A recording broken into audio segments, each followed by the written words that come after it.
begins with starting a project that begins with between 4 and 8 stitches can be very fiddly. This is an alternative method that you may find a little easier and somewhat surprising.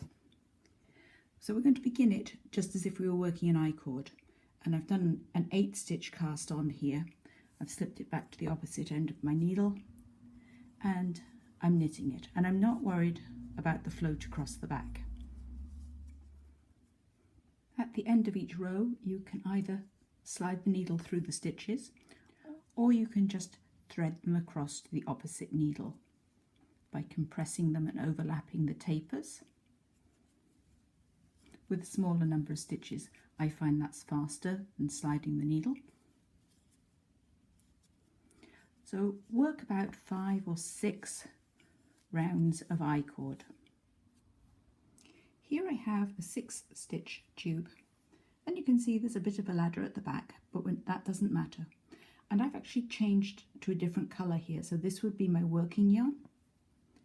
And I'm just going to continue as before, slide back to the beginning of the needle, and I've changed to a 6-stitch swatch here.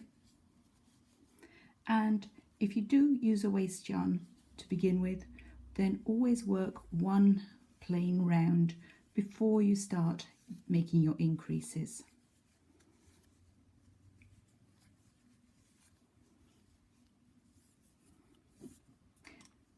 It depends a little bit on the type of increase that you're going to use. If you were doing a raised increase, then I would actually work 2 plain rounds before you start making the increases, because we don't want to mess with these stitches.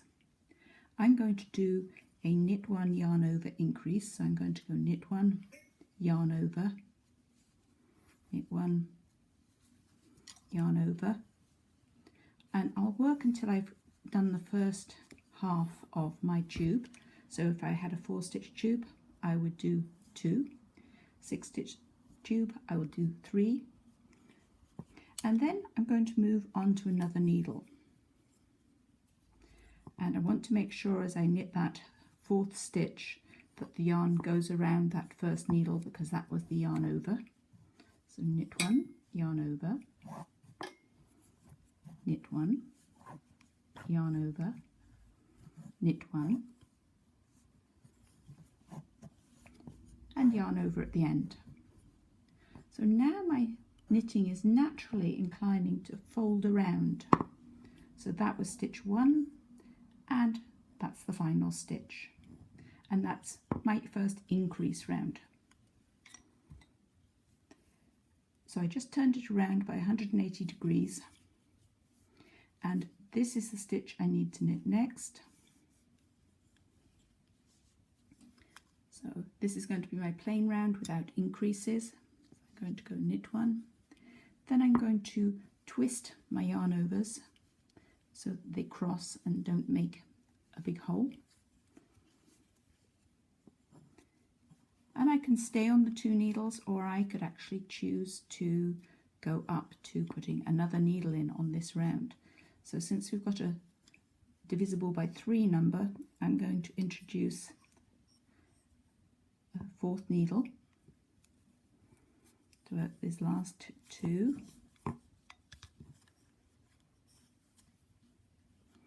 And using lightweight double-pointed needles, so wooden needles, bamboo needles are much easier to handle when you only have a few stitches. And then I'm going to work the first pair from this needle,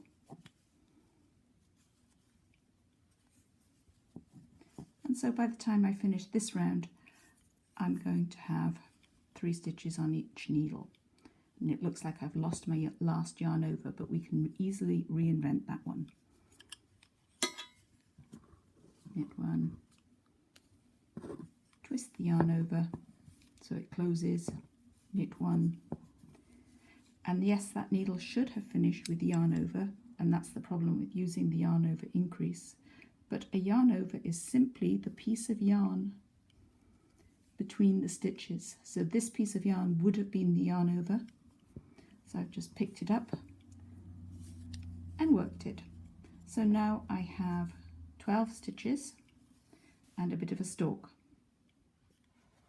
Here is a sample that was started with a 6-stitch I-cord, and you may be saying at this point, but I don't want to go round with a tatty looking I-cord on the top of my hat. But here's the secret. We're going to cut away that beginning piece. If you wished, you could use a provisional cast on this edge, but to be honest, it's just as easy to use a regular cast on and just cut under the cast on edge. But you do want to have about 6 rounds. And it doesn't matter which direction you pick in, as long as you're managing to release the hat stitches.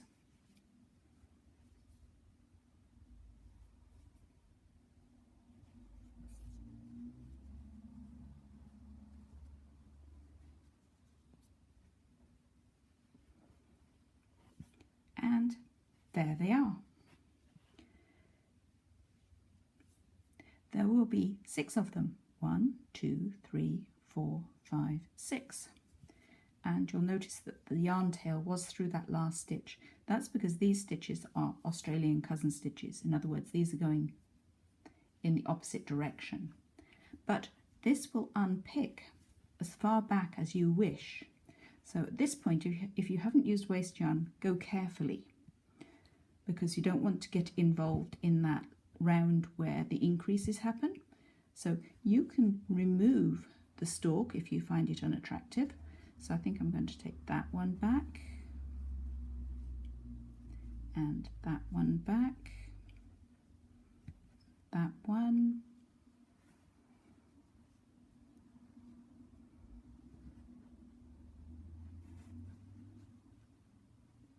there. That's as far back as I want to go, because if I unpick this one, I'm going to get into some of the increases. So having done that, I can now take the yarn tail and thread on all 6 stitches,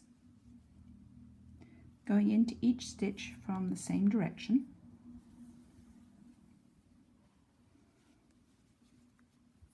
And take my tail through,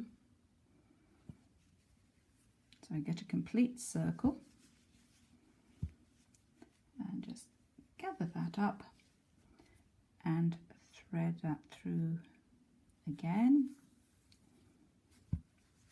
and there is a perfectly neat cast on and start to your hat with quite a bit less fiddling around. The yarn tail could just be taken to the private side and darned in.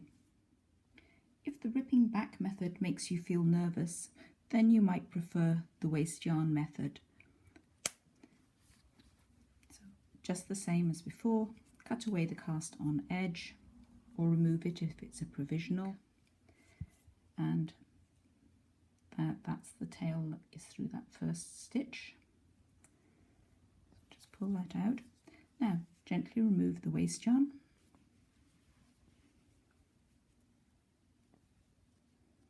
and then as you remove that last round of contrasting stitches, you know that it's time to start threading them onto the tail from the hat.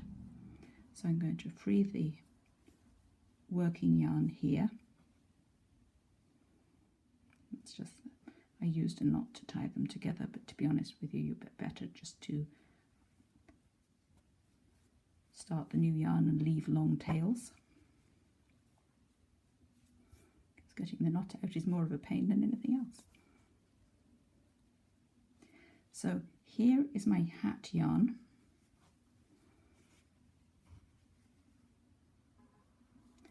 And I'm going to put my needle onto that tail, so do remember to leave at least a 10-inch tail. And that yarn is already through that first pink stitch, so as I remove the rest of the stitches, and the yarn came through from back to front, so I'm going to do the same, and this one, and this one, and this one.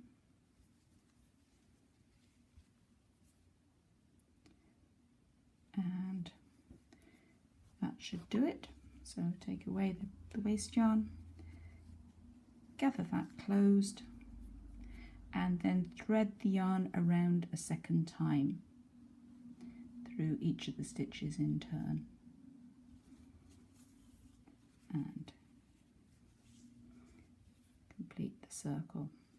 So if you're new to this, I would definitely finish this off as soon as you've got enough fabric to get to the top of the piece of knitting, rather than knit the whole piece and be worried about the middle the whole time.